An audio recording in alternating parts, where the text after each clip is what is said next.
There we go. All right. So welcome to orientation for sequence 1. I'm Frances. I teach, usually I'm in the vet tech portion, but I'll sub kind of anywhere anybody needs. So I'm subbing for orientation today. So welcome. I teach lab animal, exotics, diagnostic imaging, pharmacology, and then I will help you with your VT&E prep. Jessie's down in here too. She's going to be in and out here and there. There she is. Hi, Jessie. So I think pretty much everybody knows Jessie, and she's our clinical director. Let's see here. I'm going to get that PowerPoint started. Share my screen. Frances, are we just missing one student? Yes, it looks like McGee. Okay, I might just email them real quick. That would be wonderful. Thank you very much. Yeah. All right, so welcome to veterinary tech. Oh, there we go. Looks like we got one more coming.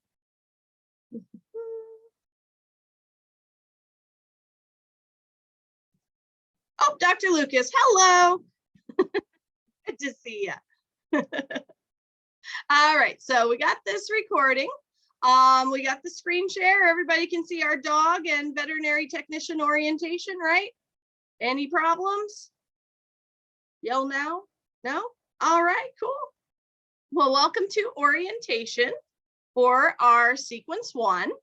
At Pima Medical Institute, we have the mission to improve the quality of lives of people by providing the best medical education available. I like to think that we are the best. That's always one of my biggest goals, is to be the best vet tech school, not just in Phoenix, not just in Arizona, not just in Pima, in the whole entire United States. So, that's our goal. And I really do feel like we have the people who care. We have a really great program, and we have lots of fun things that you guys will get to do hands-on experience with. Why is it important for you guys to have the quality of life? Why did you come to school? Anyone? Anyone? What's your goal? Nobody wants to talk? I'll call on somebody. Come on. It's okay. Here, I'll even pause the recording.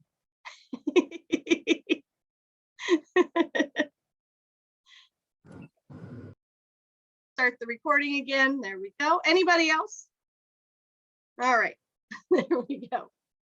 All right. So we have our online orientation. We have 3 main orientation steps. We have our electronic resources that I'll give you a brief summary of, our PMI policies, and health and safety.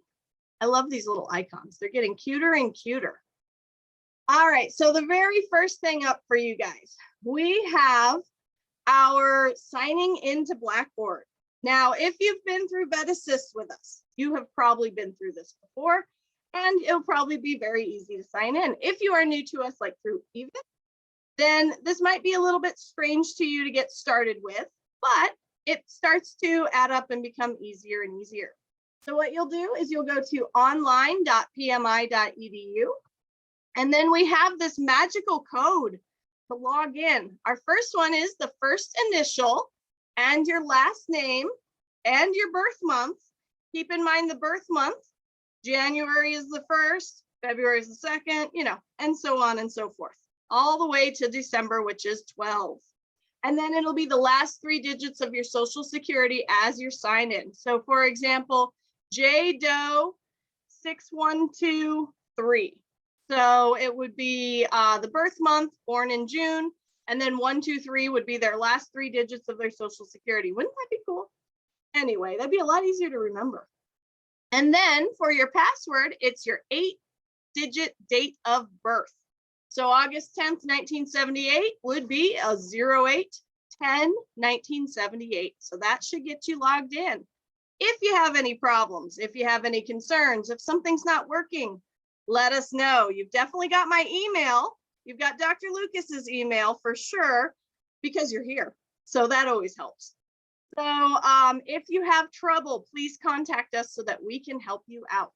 You will have online orientation to complete And I think usually we ask that you do it by the end of the weekend. So that way, if there are any problems, any concerns, we have it all sorted out before your classes start on Wednesday.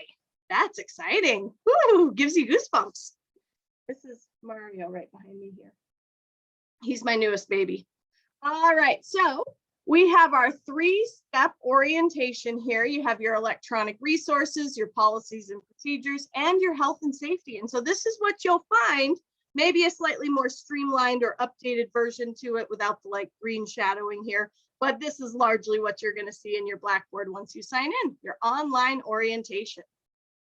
So in Blackboard, this is where you're going to be able to access all your classes. This is where you view your grades. This is where you get to submit your assignments. You'll also get announcements in your classes. These are going to be posted here to remind you of important things that are happening in your class. So like if you have an announcement telling you what's coming up for that next day, or sometimes the instructors go, hey, heads up, make sure that you have this turned in. You'll also have your course calendars and things like that in there. So it'll be one place to find everything that you need for your classes.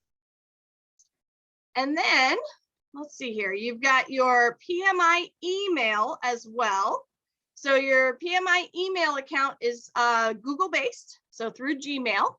You'll log in the same way that you do in Blackboard. Your username, the first letter of your first name, your last name, and the birth month, and the last 3 of your social security. So your password will be your birthday in all number format. Hey, that's just like Blackboard, nice and easy, right? So for example, we have bjones1709@my.pmi.edu. Make sure you pay attention to where those periods go, because it'll make your life a lot easier.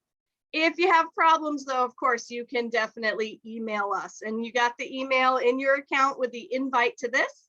And then of course you got your password there in all numeric birth date. You need to check your PMI email account every day. This is where we get your correspondence to and from. And you need to add your PMI email to your cell phone. That way you don't miss any important emails. If you have any problems with that, let me know and we can definitely help you shake it out and make sure that it's all working. Another cool thing too is that your email can be forwarded. So there are some cool tricks and tips to that as well. But if you have any problems troubleshooting that, let us know. And then moving on, we have PMI Portal. PMI Portal is where you're going to go to check what current credits you're in, your GPA, and then of course, any appointments that you have scheduled with financial aid, student services, that kind of thing. And so your PMI Portal is going to look something similar to this. This is also like when you're all done, where you can order your transcripts. You can tell about your graduate story, all the special experiences that you've had and how exciting it is to be a graduate too. So this is something that you'll be using long after you're graduated with us and you're out there on the floor and getting ready to take your boards. All right, next up is our online library resources. So this can be found in the sidebar of any course in Blackboard. So any of our courses in Blackboard, you're just going to look on that left-hand side. And I can't see it right on here, but if I go back to here, the library is going to be right there on the left-hand side. You're going to look down and it's just above my PMI mail. So you have those links right there on your left-hand side as well.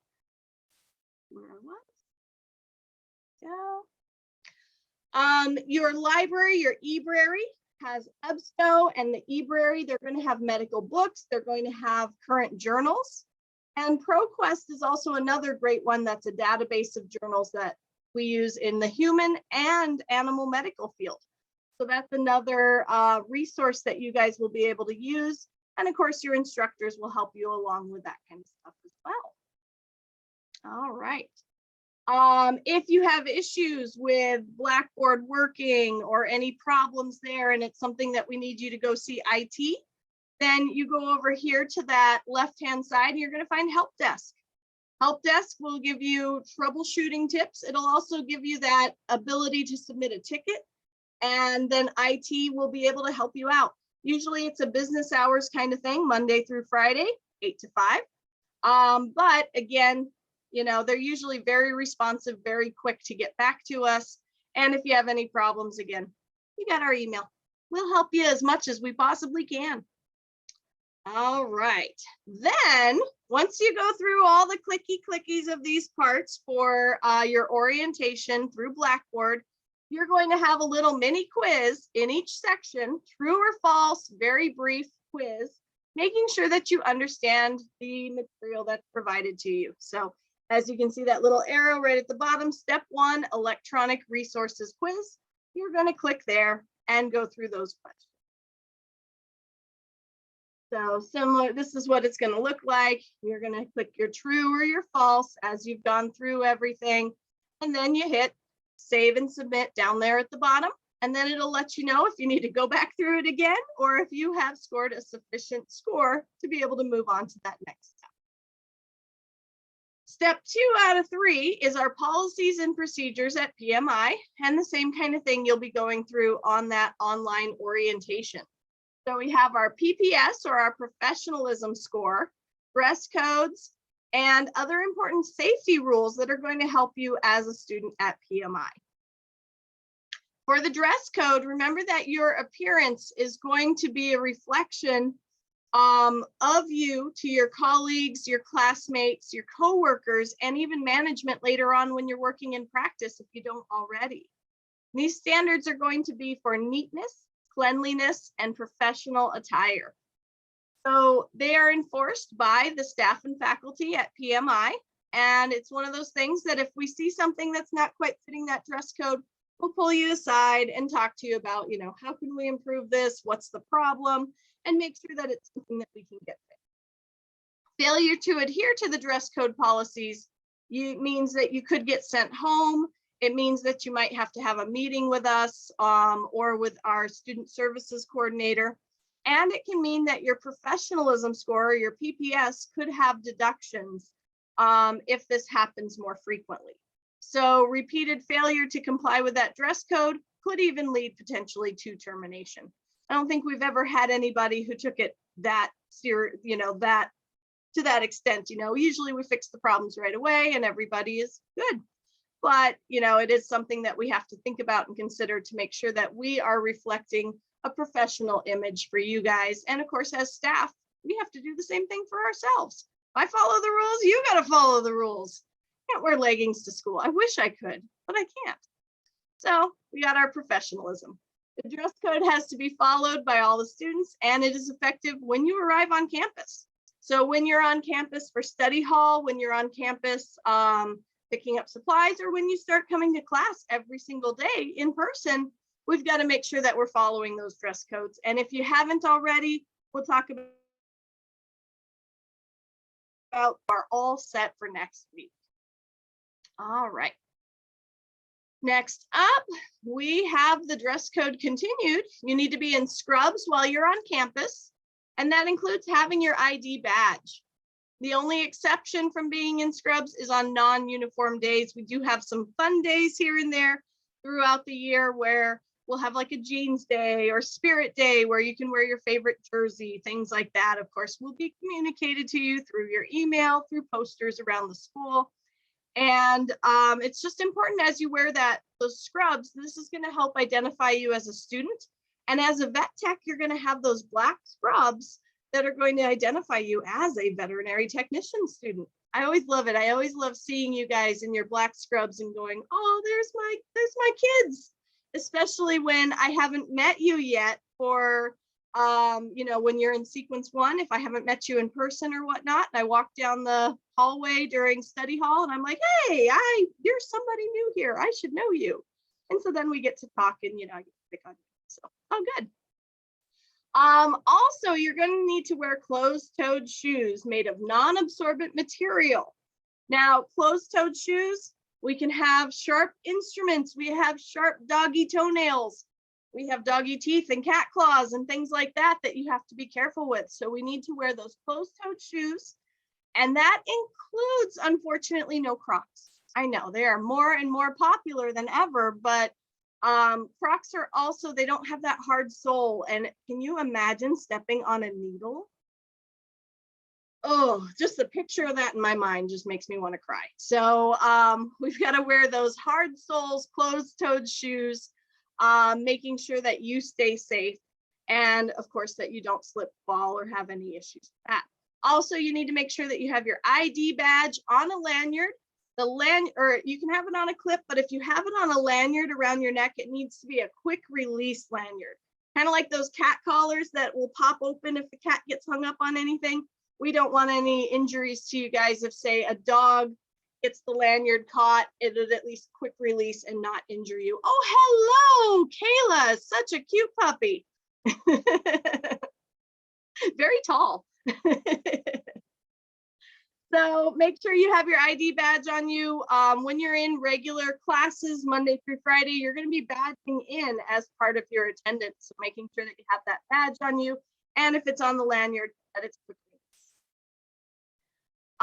As far as things that you will need to continue that dress code, watches with a second hand or a digital seconds indicator is recommended. Actually, it's part of what you need every day in vet tech.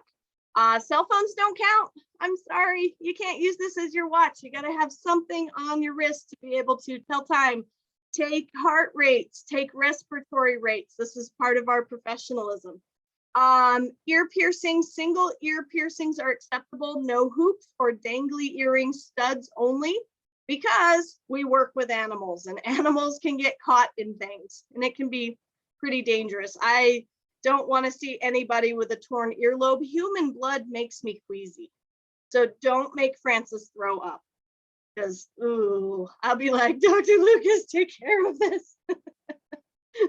We'll be like, call one of our human medical people, because I don't do that.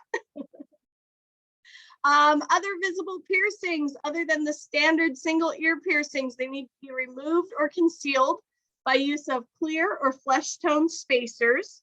Spacers should not appear that the student has a piercing. So it should just be something to be a placeholder, and it should be flesh colored or the clear colored.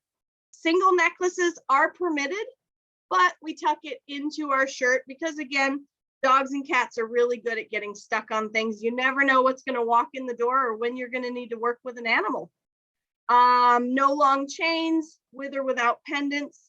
And then bracelets are not permitted unless it is a medical alert bracelet.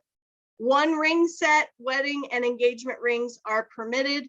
Keep the multiple rings down though, because think about the stuff that gets trapped in your rings. Think about how the rings can get damaged. We don't want anything bad to happen to the extra rings or decorative rings. So leave those at home or in your car while you're at school.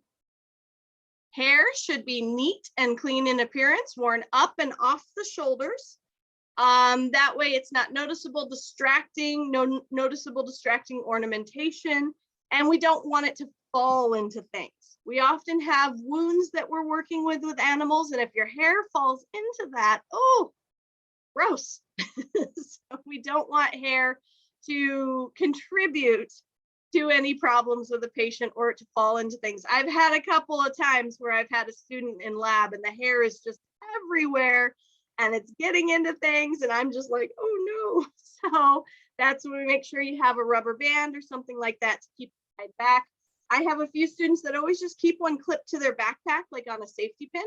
And then if they forget theirs, they have it ready to go. And I think I even have a few rubber bands in my desk and I'll shoot them at you if you need something like that to keep your hair tied back. It should also be natural shades, natural colors. Unnatural shades of colors such as bright blue, bright red, bright green, things that are not found in nature on your hair should not be there in school. Keep it natural while you're in school. Once you graduate, do what you want after you graduate. But until then, these are the things that you have signed up for when you enrolled at Pima, and I'll make sure that we keep that professionalism going. Tattoos, you are allowed to have tattoos. Yay, they can now be visible while on campus, but they should not be offensive in nature.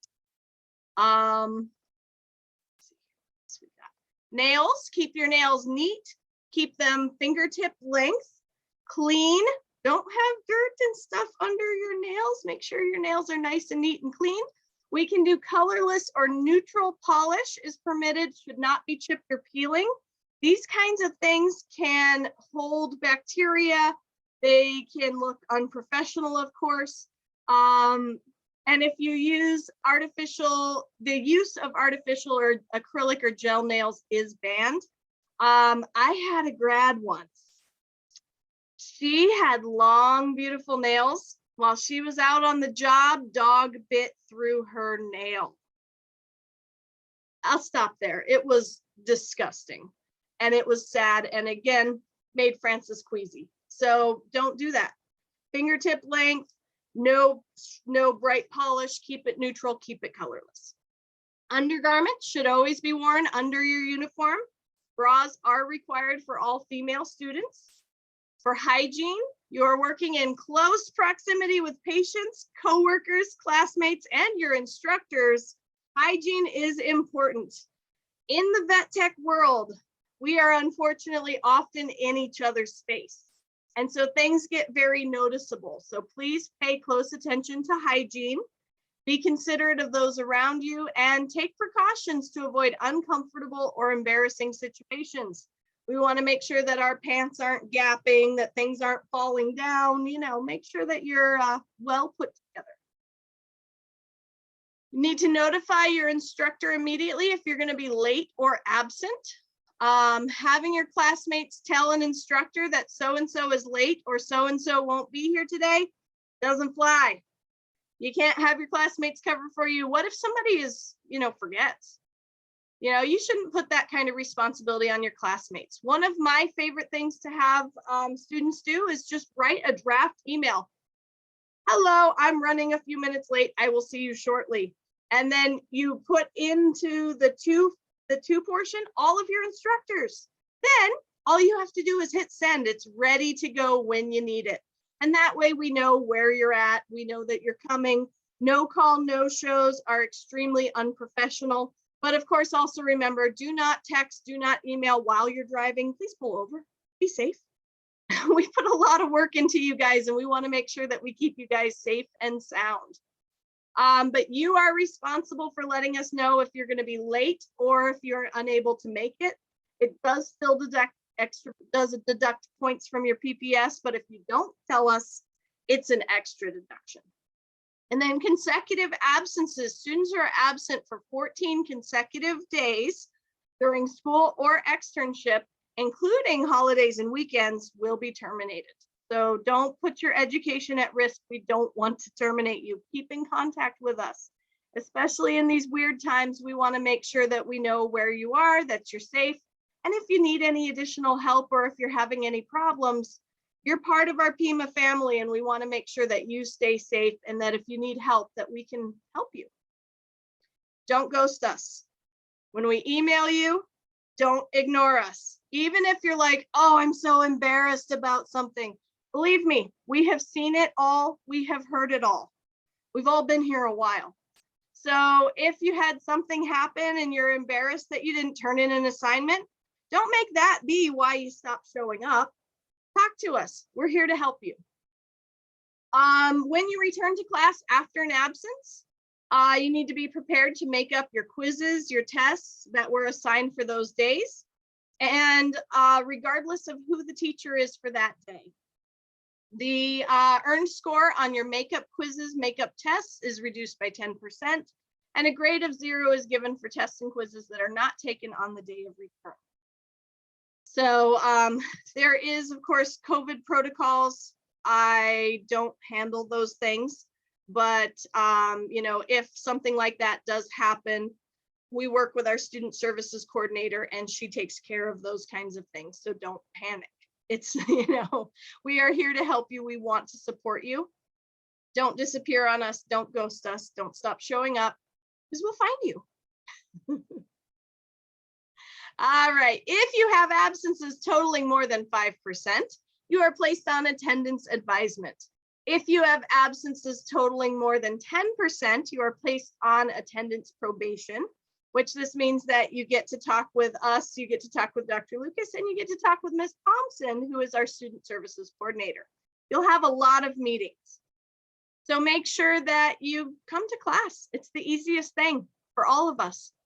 And then attendances totaling 15% or more, you could potentially be terminated for unsatisfactory attendance. Come to school. Coming to school is important. When you miss a little, what you think is a little, you miss a lot. This is advanced programming. You have a lot going on every single day. We want to make sure that you are here for as much of it as we possibly can have you here for. And then the grading scale. For our grading scale, 93 to 100% is an A, or excellent progress. Yay! 85 to 92% is a B, or good progress. Good job. 77 to 84% is a C, or average progress. No shame in that. We just might get a little nervous if you're on the lower end of that and try to work with you to try to pull things up. And then 76% or below is failing or below class standards. It's not the first time if a fail happens. It won't be the last time if a fail happens, but there are ways to work together and make sure that you are managing your time, managing your studying, and we work with you with this kind of thing. So a fail is not the end of the world by any means, but they do get expensive. So we want to try to avoid that from the get-go. All right, let's see, skills assessments. You have your PMI essential lab skills, and we have them on a pass or fail grading scale. These are going to be to ensure the safety of your patients when you graduate. If you fail a skill, again, not the end of the world, it happens sometimes. Your instructor will meet with you. We'll talk to you about what happened to go wrong, and we'll talk to you about setting up a time to make up that second attempt. All right. Late policies. Now this is for sequence 1 only. So your first sequence, you're going to have the online classes. Sequence 1 is online only, and this can't be used for discussions or your final exams. This is a late policy for your assignments, and it allows you an additional 72 hours or 3 days to complete the assignments with a 10% deduction for each consecutive day. So the first day, if you're late and you turn it in, 10% deduction. Second day, 10 plus 10 is 20% deduction. And then the third day, you could have up to 30% deducted. Turning something in late is always better than not at all in this situation. But we want to make sure, of course, if at all possible, you get everything turned in on time. You have a course calendar. You're going to have a course map from each instructor that tells you what you need to turn in and when. And take advantage of this in your times of need, but beware, you only have one of these late freebies per class. So use it wisely. And not on discussions, not on a final exam, just to remind you. If you miss an assignment and you do not have an OOPS pass, isn't that a cute name? I love that, the OOPS pass. The first step is to email your instructor. Not me. I'm not your instructor for these classes. I mean, I'm happy to be a cheerleader for you and talk to you if you have problems, but your instructor is going to be the best person to help you with this kind of stuff. Stay in contact with your instructors. Check your grades early, check your grades often. Your instructors give you feedback. That feedback will help you for all of your exams and your final exam. You will need to submit this no later than 24 hours past the deadline, and you'll receive a minimum of a 10% deduction. But it's very, very important to talk to your instructors, keep in contact with them. We all understand that you guys, we're all human. We all get that things happen, but stay in contact with them. You never know what good things might happen if you have an instructor that is aware of what you're going through. All right. Email etiquette. So you are enrolled in a degree program. Congrats, you're going to come out of this with an associate's degree. That's fantastic. I always call that the gateway degree. It leads you to other things, bigger and better things. Usually we have students that go, well, I didn't think I wanted to, but now I want to get that bachelor's, or I want to go for a master's, or, specialty. So this is a good thing. Let your dreams live, So you're in a degree program, you are held to very high standards. When you're emailing your instructors or your externship sites or managers at your job, we want to be HEMA proud of you, that you are being professional. So make sure that you keep with proper email etiquette. Always have a subject line to discuss what your email is about. You could even just have something like checking in, but don't leave it blank. Makes it hard to find emails later on. It's also just unprofessional. You need to have an instruction. Hello, good morning. If you say, hey, oh, I hate that. I hate it when they go, hey, then usually that's going to lead to, let's discuss your professionalism, and then we'll discuss why you email. Hey is just awful. It's for horses, right? Hey's for horses, not for my emails. Can you tell it's a pet peeve? Anyway, you could just say, good morning, hello, greetings, something like that. Use proper spelling, use grammar. There are great programs out there that come free with your email or on a Word document that you can type in first, check your spelling, check your grammar, and then send it. Spell check is your friend. Dr. Lucas loves like Grammarly. That's one of the great tools that she'll often talk to you guys about if you're having issues with spelling or grammar. And then a close to your email. Thank you. Have a great day. Sincerely, something like that. And then you'll sign your name. And last, if your instructor emails you, please reply. Don't ghost us. We'll find you. And it just gets worse and worse and worse the more the more you avoid us. So please make sure that you reply if we are emailing you. Hopefully we would do the same if you email us. We would reply professionally. So, courtesy. All right, you have professional performance standards, or what we call PPS. These are on 100% scale. And then you have deductions as things unfortunately can go wrong, like attendance. 5 percentage points are taken off for each absence from attendance. Dependability, arriving to class on time, staying for the full duration of class. 5 percentage points if you leave early or if you get to school late. It happens, we're all human, but we try to keep it to a minimum, right? Prior notification for absences or tardies. If you're going to be out one day, let us know ahead of time.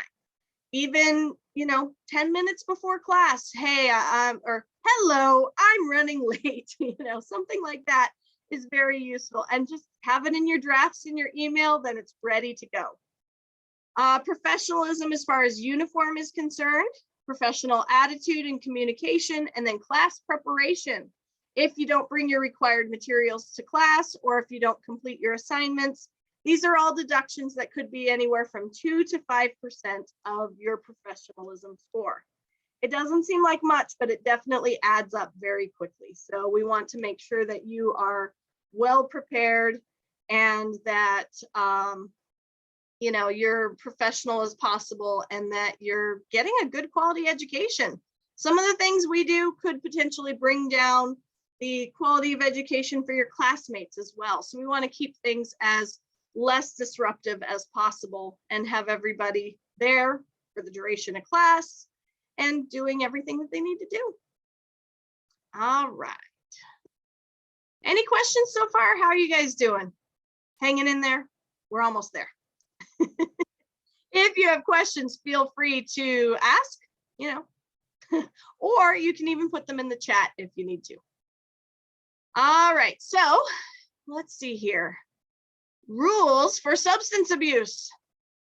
You are notified that unlawful manufacture, distribution, dispensing, possession, or use of controlled substances or the presence of illicit substances or alcohol in your system is prohibited on school premises. Be clean. Don't do that stuff. You're a professional student. With controlled drugs, this can potentially harm your ability to take your state boards. So avoid that as much as possible. We want you guys to all become CVTs. That's our goal for everybody. We want everybody to become a certified vet tech, or if you move elsewhere, a licensed or registered veterinary technician. The school premise is all property, including the building interior, exterior, common areas, sidewalks, parking lots, privately owned vehicles parked in our parking lot, desks, cabinets, storage areas, everywhere. The prohibition applies to the student performing any school-related task or attending any school-sponsored function, field trips, externships, your clinical rotations, regardless of the location on or off school premises. We had a really awesome field trip on Wednesday. We went to Liberty Wildlife. That kind of thing would count for this as well. Don't ruin our field trips for us. We have a great time and we like to keep doing them. So even if it's just a school function like externship at the end, you are so close to being done, don't ruin it. The student can be subject to random drug and alcohol testing. You may be subject to drug and alcohol testing if probable cause is suspected. Legal jargon. All right.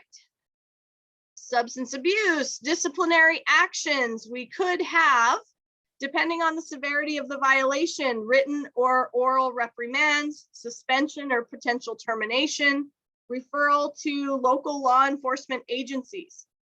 I understand that as a condition of enrollment and continued attendance of this institution, I must abide by the terms listed above. I have read and understood the conditions explained above, and I understand that a signed copy of this form will be kept in my academic file. When you guys enrolled, you went through all of this stuff with your enrollment officer as well, just to remind you.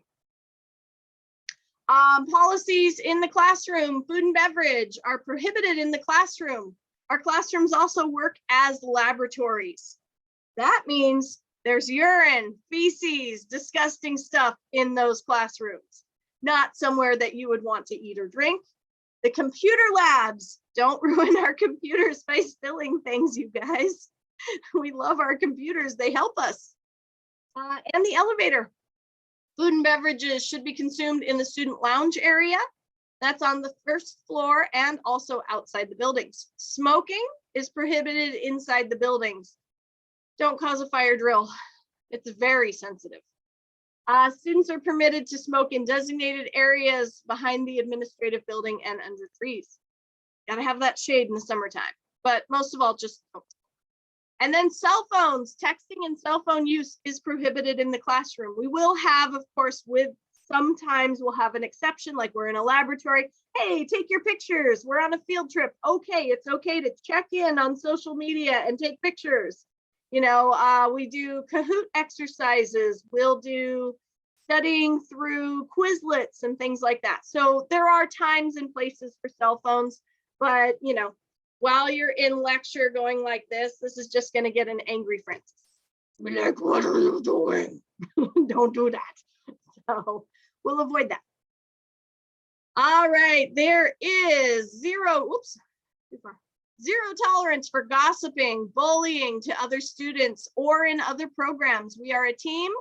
We need each other to function at the highest level. We take good care of each other. If we have anybody that is mean to each other, bullying, gossiping, we shut that down right away and we have everybody come in for a meeting. It stinks, so let's avoid doing that. We want to take good care of each other. These are lifelong friendships that you guys are going to get. And I'm always very excited to see my graduates who knew each other in school, hanging out afterwards, traveling with each other, seeing each other. It's like my favorite thing ever when I see that happening on social media where you met in school and now you're friends, hopefully forever. Sometimes you'll meet someone who is not your cup of tea. Be professional. That happens at work a lot too. So be professional. The last section, we are going to cover lab safety and exposure to chemicals. So here is a safety data sheet. So our SDS, formerly known as Material Safety Data Sheet or MSDS. The SDS book is in the laboratory. You will find 2 of them up on our bookshelf above the centrifuge. This tells you all the chemicals that you could come across in the laboratory. If you have a spill, if you have a exposure to the chemicals, that's what someone is going to go for right away. And we're going to call medical attention in if there is something that we should be concerned about. If there's certain procedures for cleaning up spills, things like that, that's where we will refer to with the SDS. Let's see here. We have the fun stuff. Oh, good. Finally. So here are the things that you're going to look forward to in the next 9 months of your veterinary technician program. Oh, hello. Is it Doberman? Oh, I love your ears. Jessie, did you see this Doberman? Mackenzie, gorgeous. Thank you. Who says hello? Hello. He said I was invited. Jessie has a Doberman puppy, so she's very into this. Very exciting. Yay. He's very skittish. It's kind of adorable considering how intimidating he looks. That's my favorite thing about Zoom is I get to see into your lives and some of your pets and stuff. I miss that. That's the part I really, really enjoyed. All right, so the next 9 months seems like forever, but you will not believe how fast this is going to fly by. It goes by so fast. And every time our grads come back to campus and they're done with school, and then you see them and they're just like, oh, it's just like, I can't believe how fast that went. So the days are long, but the months are short. This is going to fly by before you know it. And before you know it, you're going to be talking to me about prepping for the VTNE. Can you believe it? Oh, it's exciting. So here's our people. All right, meet your instructors. We have Dr. Lucas. As you can see, she's in our Zoom here right now. Yay. She is a surgeon, an equine surgeon, but she also does dogs and cats and grudgingly takes care of my rats and things like that. As you can see here, she is listening to the heart on a kitty. And with our graduate, Jessica is a CVP. Wow. And then next is Jessie. Jessie's been in, yep, there's Jessie right there. Jessie, that is so cool. Was that in Orlando or where was that? It was at Western Veterinary Conference in Las Vegas. Vegas, very cool. Look at that. I love that. I know. Jessie is our nutrition specialist. She teaches the, Dr. Lucas teaches the equine classes and she does the surgery portion of the surgeries. Jessie does our dentistry portion and she works with you guys on externships. She is our clinical director and she's a specialist in nutrition. Then we have Charlotte. Charlotte is a specialist in emergency and critical care. That is her holding my dog. That's the dog you saw earlier, only he was like completely out of it because he had a dent. Charlotte does, she teaches quite a variation of classes. She does, of course, our emergency and critical care. She does, right now she's doing our A&P and lab procedures, fills in wherever we need help. All right, and she's been doing vet assist at nights lately. And then there's me holding a bunny. Always excited to see the bunnies. I am a laboratory animal technician. I'm not accredited through the veterinary technician side of laboratory animal technician. I am accredited through the laboratory, the American Association of Lab Animal Sciences. In my previous life before coming to Pima, I worked in a laboratory at ASU with non-human primates, rabbits, guinea pigs, rats, mice, and all sorts of little creepy crawlies. And then we have Taylor Yoder. She is our newest lab assistant. That is her with her rat, Jacob. Jacob, as in she also had a rat named Edward. Can you tell what we're a fan of? I love it. And when you're a new instructor, guess what? I found that out of my social media with her. I'm like, let me find a picture of Taylor I need to add to here. And then we have, most important in our team, our therapy dog, Daisy Lucas. She is our appointed PMI, VTA, VTT mascot, and the bright spot in my day every single, oh, look at her sleeping. You will see Daisy all over campus, in the lab, in the classroom, in Dr. Lucas's office. She's always good for a pet and some moral support. Do not feed her. Do not feed her.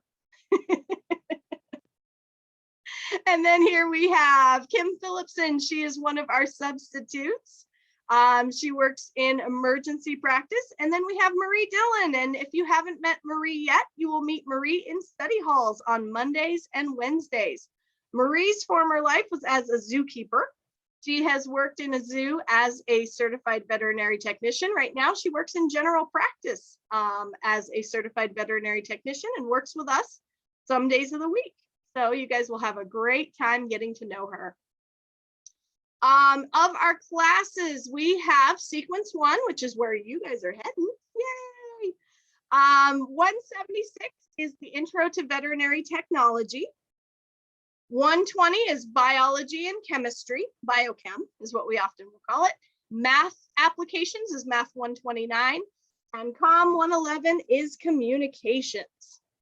So all of these classes are going to lead you to your on-campus time, which is going to include sequence 2, which is food and fiber. As you can see, we have the dairy pictures right here.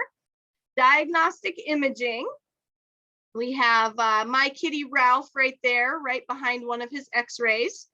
And then small animal nursing. As you can see, they are working together with a cat vaccine clinic right there. So lots of great opportunities to learn about different animals.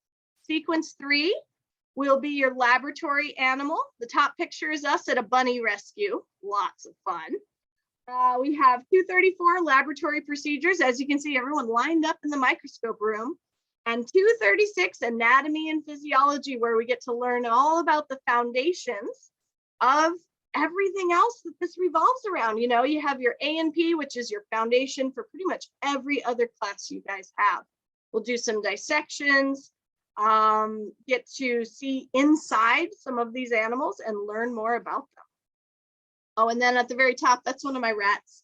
Holding and receiving rats.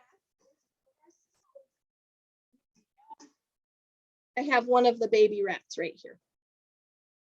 So we're back to having rats again, and we get our rats from a reptile store. They're meant to be food.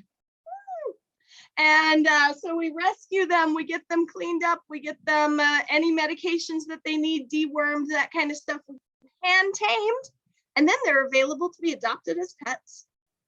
So we get people, oh, we have a whole group right now who's like, I want this rat. No, I want this rat. This rat's mine. And I'm like, okay, calm down. We have enough to go around. So that's one of our excitements. We have here in sequence 4, this is going to be dentistry, pharmacology, and surgical nursing. So dentistry techniques, you get to learn how to hold the instruments, how to do a COHAT, the comprehensive oral health assessment and treatment. Did I get it, Jesse? Yes, you did. Well, thank you. Woo. I'm not used to using that terminology. Ooh, it takes a little practice. So Jesse will be teaching you all of that. Surgery, you're going to have spays and neuters of dogs and cats. And you get to rotate through doing anesthesia, handing in instruments, being the sterile assistant. This is where you guys get to scrub in, get to wear the gown, you know, I need this stat, right? No, that's not. But you get to do all of those cool things. And then pharmacology is my baby. I love pharmacology, and we teach you about 120 of the most common drugs that you'll see out there in practice. So it sounds like a lot. It is, but you will get through it and do amazing. Sequence 5, we have exotic animal medicine. Usually I try to bring a hedgehog in for you guys to get to see. We have students that have all sorts of different exotic pets, snakes, lizards, birds. We had a bird lab on Tuesday. One of our students brought in her cockatiel, and we got to do toenail trims, wing trims, and I have a bird as well, and I bring her in usually most Tuesdays. We'll do equine nursing. We'll get to go to the equine rescue and be able to, as you can see from this picture right here, wrapping legs, wrapping tails, taking vitals, learning how to put on halters. We have the coolest horse models on campus too. So you'll get to do that on a model before you have to do it on a real live great big horse. So if horses are a little scary, don't worry, we work with you and we get lots of practice. We often will bring in horses to do x-rays. So you'll get to do horse x-rays, dog x-rays, cat x-rays, exotics x-rays. Can you tell I love that class too? So you have lots of cool things that you guys will be able to get to see and do hands-on. In sequence 6, this will be where you'll be working with Jesse on externship. You'll work with me in Vet Tech Seminar. You'll be online for Vet Tech Seminar, where we'll start prepping you for VTNE. We'll talk about each domain and get to know that VTNE so that you know what to expect when it's time to take the test. For externship, how many hours is it, Jesse? 225. 225 hours of externship experience. And of course, Jesse will talk to you more if you have like a passion for large animal, emergency, general practice. She'll work on finding you that place where you will be a great fit and learn a lot. And hopefully, if you need the job right there, if you don't already have one, hopefully it leads to getting that job as well. And then after graduation, we have weekly VTNE prep where you can come to a Monday night Zoom and get to know the VTNE, practice, practice, practice. I send out practice exams. We go over the answers and we kind of get you all set for that. So, you know, you can do it. So coming up, you have to finish your online orientation, log into Blackboard, make sure that you can access everything, do your online orientation. Your classes are going to start Wednesday, 1/26, and then you'll have study hall on Mondays and Wednesdays. So that's starting on Wednesday, I believe, right? And that'll be 12:30 to 2:30 on campus. And is that the upstairs computer lab? No, downstairs, 101. So bring your computer and be prepared to study, review, and do homework. Anything else you guys want to add? Dr. Lucas, go for it. The online orientation, if you guys could finish it like tomorrow or Friday, that would be amazing. But by Monday, we're going to be blowing up your email, trying to get you all to finish that. So you have to finish all those exercises. I think there's 7 modules that you need to do in what they call online orientation before you can open up your classes. And it's important for the registration process and everything that you get it all done. So if you want to know why we're nagging you, it's because they're nagging us to nag you. So just if you could just get it done as soon as possible, that would be amazing.